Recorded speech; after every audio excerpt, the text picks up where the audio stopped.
وَلَقَدْ يَسَّرْنَا الْقُرْآنَ لِلذِّكْرِ فَهَلْ مِن مُّدَّكِرٍ۔ الحمدللہ رب العالمین والصلاة والسلام علی سید الانبیاء والمرسلین، اما بعد فاعوذ باللہ من الشیطان الرجیم، بسم اللہ الرحمن الرحیم۔ قابل صد احترام اللہ کے فضل اور اس کی توفیق سے آج ہم سورہ کاف کا آغاز کرنے لگے ہیں۔ اس سے پہلے ہم نے سورہ بنی اسرائیل پڑھی۔ ان دونوں صورتوں کی آپس میں بڑی مماثلت ہے، وہ بھی سورہ مبارکہ مکی تھی اور سورہ کاف بھی مکی ہے، اور ان کا جو حجم اور سائز ہے وہ بھی تقریباً دونوں کا برابر ہے۔ اس کی 111 آیات اور 12 رکوع تھے، اور اس کی 110 آیات اور 12 رکوع ہیں، اور ان کے مضامین بھی ہر مکی صورت کی طرح ایک ہی جیسے ہیں۔ ہم آج 8 آیات مبارکہ پڑھیں گے، اور 8 آیات مبارکہ کے 3 موضوعات ہیں۔ سب سے پہلا کلمہ اس کا توحید باری تعالیٰ اور اللہ کی حمد اور اس کی ثنا ہے، اور ان دونوں میں مناسبت ایک یہ بھی ہے کہ اس سورہ مبارکہ کا جو اختتام ہے وہ اللہ کی تسبیح اور اللہ کی تحمید اور تکبیر پہ ہوا ہے۔ دوستوں کو یاد ہے اس کا آخری جملہ کل کیا تھا؟ وَكَبِّرْهُ تکبیر، اللہ تعالیٰ کی تکبیر، تحمید اور تسبیح، یہ اس کی آخری آیت تھی، اور اس سورہ مبارکہ کا جو آغاز ہے وہ اللہ کی تحمید سے ہو رہا ہے۔ تو مضامین ایک جیسے ہیں۔ آج 3 موضوعات ہیں 8 آیات کے، اللہ تعالیٰ کی توحید اور اس کی حمد کا بیان، اور قرآن مجید اللہ تعالیٰ کی جو ہے وہ کتاب ہے، اور رسول اللہ کی جو رسالت ہے۔ ان تینوں کے اوپر آج صرف 8 آیات کی گفتگو ہے، اور اس صورت کا مابہ الامتیاز یہ ہے کہ اس صورت میں 3 بڑے بڑے تاریخی واقعات ہیں۔ یہ صورت مکے کے 13 سالہ پیریڈ میں ہجرت مدینہ اور معراج سے پہلے، یعنی 10 نبوی سے پہلے، اور ہجرت حبشہ کے بعد والے جو پیریڈ ہے اس کے اندر جو ہے یہ نازل ہوئی ہے۔ 5 میں ہجرت حبشہ ہوئی، اور 10 میں آپ طائف تشریف لے گئے اور معراج ہوا، تو ان دو زمانوں کے درمیان میں یہ سورہ مبارکہ مفسرین نے لکھا ہے کہ یہ نازل ہوئی۔ اس صورت میں 3 بڑے بڑے واقعات ہیں جنہوں نے اس کی 110 آیات کو گھیر لیا ہے۔ ان میں سب سے پہلا جو بڑا واقعہ ہے وہ اصحاب کاف کا واقعہ ہے۔ اس کو ہم انشاءاللہ اپنی جگہ پہ تفصیل سے پڑھیں گے۔ 9 نمبر آیت سے لے کر تقریباً 26 نمبر آیت تک یہ جو اصحاب کاف کا واقعہ ہے یہ پورا موجود ہے۔ اور ایک دوسرا اور بڑا واقعہ حضرت موسیٰ علیہ السلام کا سفر ہے، جو آپ نے دیکھا ہوگا کہ اللہ تعالیٰ سے دعا کی حضرت موسیٰ نے، اللہ مجھے کوئی نیک بندہ ملا دے، تو نیک بندہ ملے حضرت خضر کے ساتھ آپ کا سفر، اور وہ سمندر پار کرنا، پھر آگے ایک بچے کو مار دینا، ایک گرتی دیوار کو سیدھا کر دینا، یہ جو تصوف کے نکات ہیں یہ بھی اسی سورہ مبارکہ میں۔ تیسرا بڑا واقعہ اس سورت کا ہے ذوالقرنین کا، جس کو اللہ تعالیٰ نے بادشاہی عطا کی، اور وہ مشرق اور مغرب کے کناروں تک بادشاہی رکھنے والا تھا، اس لیے اس کو ذوالقرنین کہا گیا۔ کرن کہتے ہیں کنارے اور سینگ کو، اور کرنین 2 سینگ، اور ذوالقرنین 2 کناروں والا، 2 سینگوں والا، یعنی اس کی مراد جو ہے وہ بادشاہت ہے۔ تو یہ 3 بڑے بڑے موضوعات ہیں اس صورت کے جنہوں نے بہت ساری صورت کو، تقریباً اس کی 1/3 جو صورت ہے اس نے، ان واقعات نے اس کو گھیر دیا۔ اصحاب کاف، حضرت موسیٰ اور خضر، اور جناب ذوالقرنین۔ تو مکی اس کے باقی سارے موضوعات ہیں، توحید، رسالت اور آخرت، ملائکہ، آسمانی کتابیں، یہ اس کی باتیں ہیں جی۔ سورہ کاف مکی، 110 آیات اور 12 رکوع، یہ اس کے پورے مضامین ہیں۔ بسم اللہ الرحمن الرحیم۔ الحمدللہ الذی انزل علی عبدہ الکتاب۔ ایک جملے میں کتنی ساری باتیں کر دیں، توحید بھی، رسالت بھی اور قرآن بھی۔ الحمدللہ، سب تعریفیں اللہ کے لیے۔ عربی اتنی گہری زبان ہے کہ الحمد کے اوپر جو الف لام ہے اس کا معنی ہے سب، صرف جو الف لام ہے گرامیٹیکلی اس کا معنی ہے سب، ورنہ حمد بھی آپ کہتے ہیں، حمد اللہ کی تعریف ہے، یہ حمد نہیں ہے بلکہ حمد ہے۔ الحمدللہ، سب تعریفیں اللہ کے لیے ہیں۔ کون اللہ؟ الذی، جس نے انزل، نازل فرمائی، علی عبدہ، اپنے بندے پر، الکتابہ، کتاب قرآن مجید۔ تو بندے کا ذکر بھی آ گیا، اور بندہ عام نہیں ہے بلکہ عبد ہی ہے، میں نے اپنے خاص بندے پر جو ہے وہ کتاب اتاری، تو کتاب قرآن مجید آ گیا۔ الحمدللہ، توحید کی بات آ گئی۔ تو توحید اور رسالت اور قرآن، یہ تینوں ایک جملے میں سمو کے رکھ دی۔ الحمدللہ الذی انزل علی عبدہ الکتاب ولم یجعل لہ عوجا قیما لینذر باسا شدیدا من لدنہ ویبشر المؤمنین الذین یعملون الصالحات ان لہم اجرا حسنا۔ ایک بیچنے والے کی چیز نہیں بکتی جب تک کہ وہ اس کی خصوصیات نہیں بتائے گا۔ اللہ تعالیٰ نے جس کتاب اور جس رسول پر اس کے نزول کا ذکر کیا ہے، اللہ نے بھی اس کی صفات بیان کی۔ وہ میری کتاب کی شان کیا ہے؟ تم اپنے جو سیلف میڈ تمہاری چیزیں ہیں ان کے بجائے اس نازل شدہ کتاب کو تم کیوں پڑھو؟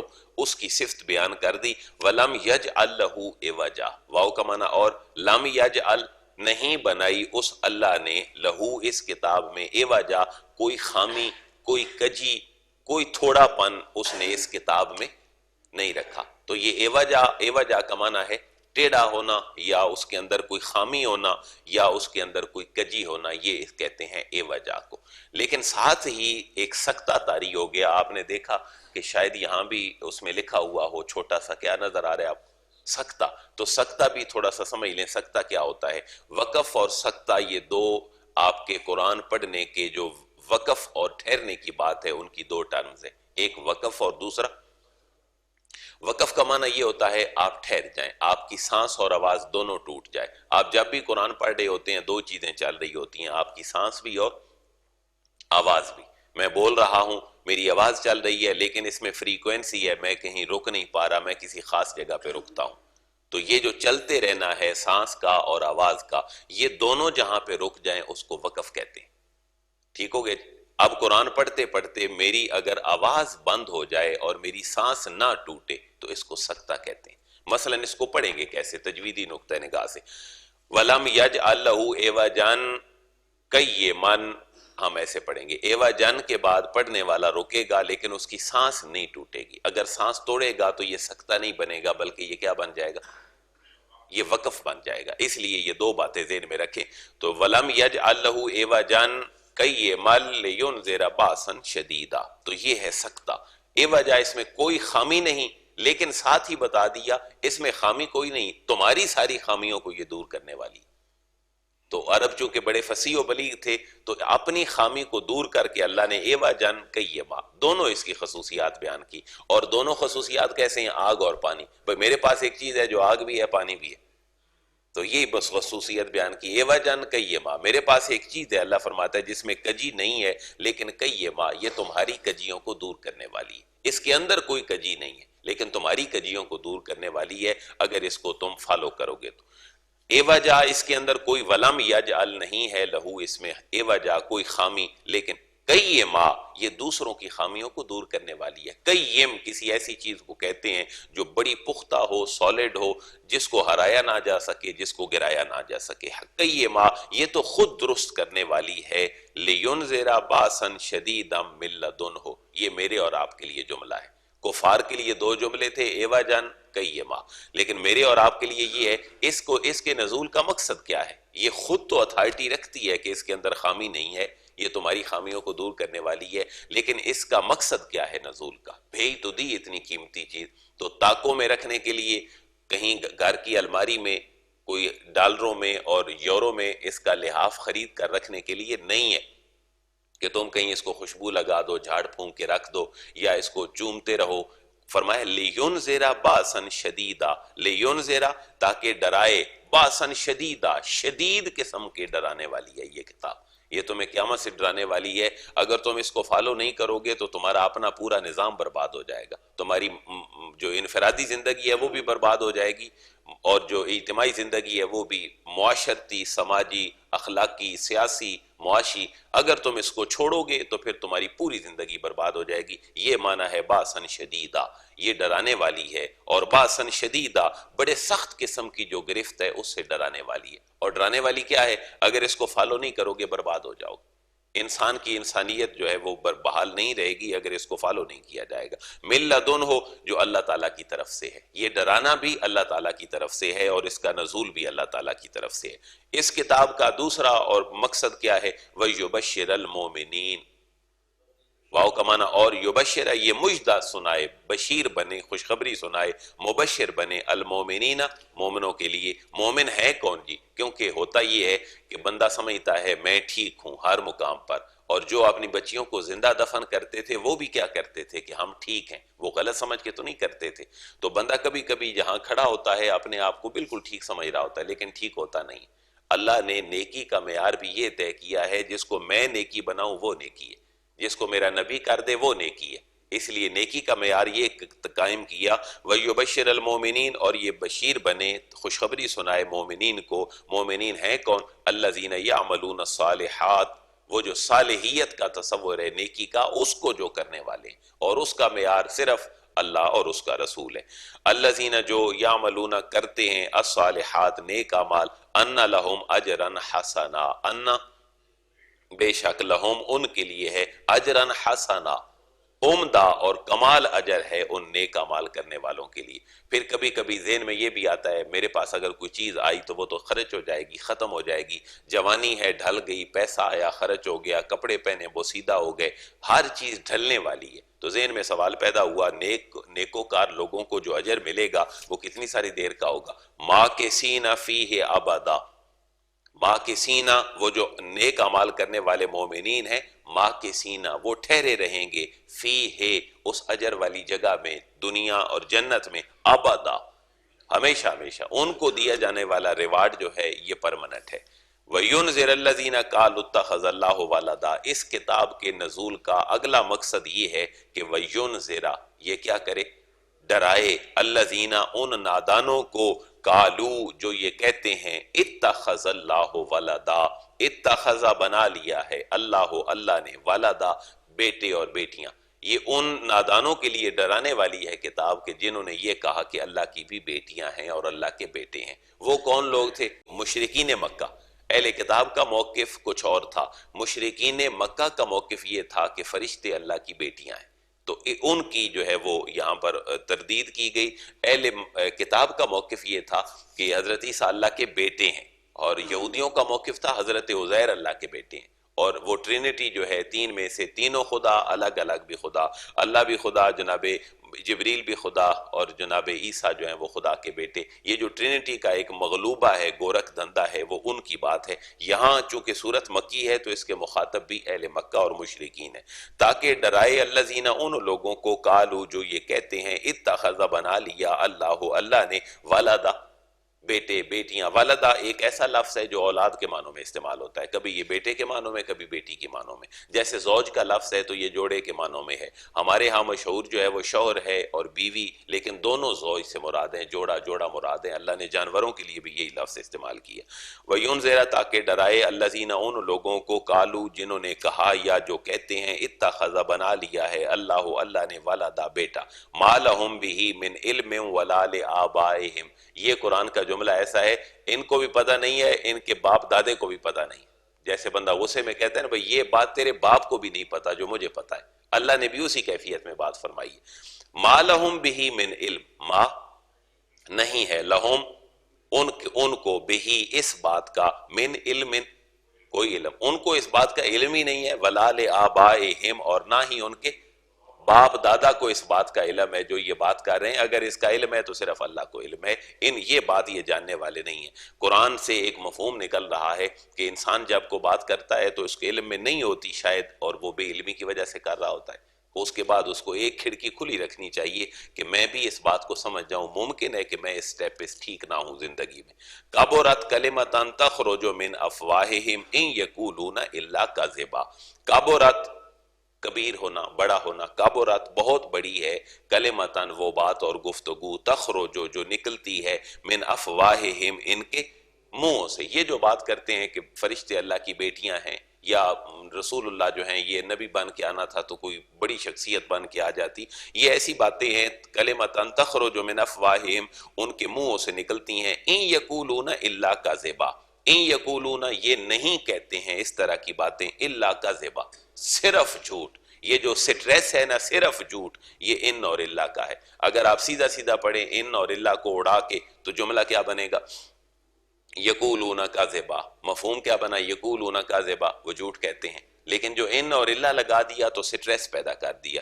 ان یقولون الا کاذبا، یہ جو بات کہتے ہیں ان میں 1% بھی رائی برابر بھی سچ نہیں ہے، یہ نرا نرا جھوٹ ہے. اللہ کی تو اولاد ہے ہی کوئی نہیں. فَلَعَلَّكَ بَاخِعٌ نَفْسَكَ عَلَىٰ آثَارِهِمْ إِن لَّمْ يُؤْمِنُوا بِهَٰذَا الْحَدِيثِ آسَفًا إِنَّا جَعَلْنَا مَا عَلَى الْأَرْضِ زِينَةً لَّهَا لِنَبْلُوَهُمْ أَيُّهُمْ أَحْسَنُ عَمَلًا. میں مکی صورتوں میں عرض کرتا ہوں، ایک ٹاپک ہے بڑا، اللہ اپنے حبیب کو تسلی دیتے ہیں، اللہ اپنے حبیب کو تشفی دیتے ہیں، محبوب آپ دل بڑا رکھیں، دل چھوٹا نہ کریں. یہ تو اور بھی بات بات کی باتیں کریں گے. تو اس آیت میں اللہ اپنے نبی کو تسلی دے رہا ہے. باخع کا معنی پہلے سمجھ لیں. باخا اور باخیا کا معنی ہوتا ہے جان کا اور زندگی کا غم سے گھل جانا، اس کو باخع کہتے ہیں. یعنی اللہ فرما رہا ہے فَلَعَلَّكَ بَاخِعٌ نَفْسَكَ عَلَىٰ آثَارِهِمْ، محبوب آپ تو ان کے غم میں گھل گھل کر مر جائیں گے. آپ ان کے غم میں نہ گھلیں، آپ کا کام ہے انہیں کلمہ حق پہنچا دینا. آپ کو بجھنے کی، سڑنے کی، جلنے کی ضرورت نہیں ہے. آپ اپنا دل بڑا رکھیں. اس سے دو باتیں پتہ چل رہی ہیں کہ اللہ تعالیٰ کے جتنے انبیاء ہیں ان انبیاء کو اپنے مشن کے ساتھ وابستگی کتنی. یہ غم میں جلتا کون ہے؟ اگر کوئی بات فالو نہیں کر رہا حضور کی تو حضور تو ظاہر ہے انسانیت کے محسن ہے، حضور ہماری جانوں سے بھی زیادہ قریب ہیں. تو مبلغ کو یا کسی بھی بندے کو اپنے مشن کے ساتھ وابستگی قرآن کی یہ آیت مبارکہ سکھا رہی. محبوب آپ کی سنت تو یہ ہے کہ مشن سے وابستگی رہے. لوگ اسی لیے حضور کو مجنوں کہتے تھے کہ ہم اسے طائف میں بلا کے پتھر بھی مار دیں تو پھر بھی بات ہماری رہنمائی کی کرتے ہیں اور ہماری ہدایت کے لیے بات کرتے ہیں. فَلَعَلَّكَ فَا کا معنی پاس لَعَلَّ یہ ایک خواہش کے لیے ہوتا ہے. فَلَعَلَّكَ بَاخِعٌ نَفْسَكَ، کیونکہ لَعَلَّ اور لیتا دو لفظ ہوتے ہیں قرآن میں. لَعَلَّ سے ایسی امید ہوتی ہے جو پوری ہونے والی ہو، اور لیتا سے ایسی امید ہوتی ہے جو کبھی پوری ہو ہی نہیں سکتی. اس کی مثالیں عربی میں یہ دی گئی ہیں کہ کاش جوانی لوٹ آتی، تو یہ پاسبل نہیں ہے. اس کے لیے عربی میں لفظ استعمال ہوتا ہے لیتا، لام یہ عورتیں، لیت الشباب یعود، کاش جوانی لوٹ آتی، لیکن لوٹنے والی نہیں ہے. کافر قیامت والے دن کہے گا یا لیتنی کنت ترابا، کاش میں مٹی ہوتا، لیکن اب اس کی خواہش پوری نہیں ہو سکتی. اور کافر یہ بھی کہے گا کاش میں لوٹ کے دوبارہ واپس جاتا. یہ جو کاش کاش ہے یہ لیتا کے ساتھ ہے، اور لعلہ ایسا کاش ہے کہ جس کے ساتھ امید پوری ہونے کی امید ہے. فَلَعَلَّ کا بس محبوب آپ کی خواہش تو یہ ہے کہ یہ ہدایت کی طرف آ جائیں، اور محبوب آ بھی جائیں گے، آپ کی خواہش پوری ہو جائے گی. 1,40,000 صحابہ حضور چھوڑ کے گئے تھے اور 1,40,000 کا مشن لوگوں تک پہنچا، اور 7.5 ارب آبادی میں آپ کو عرب سے زیادہ مسلمان دنیا میں نظر آ رہے ہیں. حضور کا کلمہ کسی نہ کسی طریقے سے قائم ہے، انسانوں میں ہو یا نہ ہو. دنیا میں کہتے ہیں آذان کی آواز مشرق سے لے کر مغرب تک 24 گھنٹوں کی بنیاد پر کبھی ختم نہیں ہو. اللہ نے 24 گھنٹوں کا نظام سورج چاند کا بنایا. ایک جگہ پہ فجر ختم ہوگی، سورج جاتا رہے گا، وہیں سے ظہر شروع ہو جائے گی، پھر عصر، پھر مغرب، پھر عشاء. تو پورا اللہ کا ذکر جو ہے اور اس کے رسول کا ذکر دنیا میں گھوم رہا ہے 24 گھنٹوں کی بنیاد پر. تو محبوب فَلَعَلَّ کا بَاخِعٌ نَفْسَكَ عَلَىٰ آثَارِهِمْ، بڑی محبت والا جملہ اللہ اپنے حبیب کو فرما رہے ہیں. جیسے کو کہنا آپ کیوں کوٹتے ہیں بھئی اپنی اولاد کے لیے، بڑے ہو کے خود ہی ٹھیک ہو جائے. میاں بیوی دونوں پیار سے بیٹھے ہوں، بچہ کو پڑھ نہ رہا ہو تو کہیں بھئی آپ اتنے پریشان نہ ہوا کریں، آپ ایسے پریشان ہوتے ہیں، تھوڑا سا بڑا ہوگا خود ہی ٹھیک ہو جائے گا، اپنے پاؤں پہ کھڑا ہوگا، ذمہ داری کا احساس ہوگا، اس کی شادی کریں گے، خود ٹھیک ہو جائے گا. یہی اللہ بھی فرما رہے ہیں محبوب یہ ٹھیک ہو جائیں گے. فَلَعَلَّكَ بَاخِعٌ نَفْسَكَ عَلَىٰ آثَارِهِمْ، محبوب آپ فرط غم سے باخع تلف کر دیں گے، نفسَكَ اپنی جان کو، محبوب آپ اپنی جان کو تلف کر دیں گے غم کی وجہ سے. عَلَىٰ آثَارِهِمْ ان کے پیچھے، ان اہل مکہ کے پیچھے آپ اپنی جان کو معاذ اللہ جو ہے وہ ہلاکت میں ڈال دیں گے. اتنا آپ روتے ہیں، تکلیف میں ہوتے ہیں. إِن لَّمْ يُؤْمِنُوا بِهَٰذَا الْحَدِيثِ آسَفًا، إِن لَّمْ يُؤْمِنُوا اگر یہ ایمان نہ لائے، بِهَٰذَا الْحَدِيثِ اس قرآن پر، اس بات پر، اس گفتگو پر، آسفا افسوس کرتے ہوئے. محبوب آپ افسوس کرتے ہوئے اپنی جان کو روگ لگا دیں گے اگر یہ اس قرآن پہ ایمان نہیں لائیں گے تو. محبوب ایسا نہ کریں. تو یہاں انٹرسٹنگ بات یہ ہے کہ قرآن کو اللہ نے حدیث کہا ہے.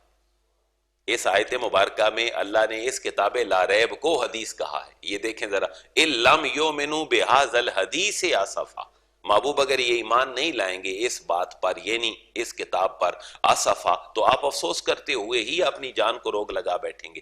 تو حدیث کے لٹرل میننگ ہوتے ہیں بات چیت اور گفتگو کے. حادثہ کو حادثہ کیوں کہتے ہیں؟ وہ اچانک اور نیا ہوتا ہے۔ تو حدیث بھی ایسی بات کو کہتے ہیں جو نئی ہوتی ہے، اور دنیا میں ہر بات ہی نئی ہوتی ہے، کیونکہ نکل رہی ہے، نکلنے کے بعد وہ ضائع ہو رہی ہے، کیونکہ وہ ہوا میں تعلیل ہو رہی ہے اور اس کا وجود ختم ہو جاتا ہے، صرف اس کے اثرات باقی رہتے ہیں۔ لیکن ہر گفتگو، الفاظ وہی ہیں لیکن اس کی گفتگو نہیں ہوگی، تو عربی میں اس کو حدیث کہتے ہیں۔ حدیث کا معنی کیا ہوا؟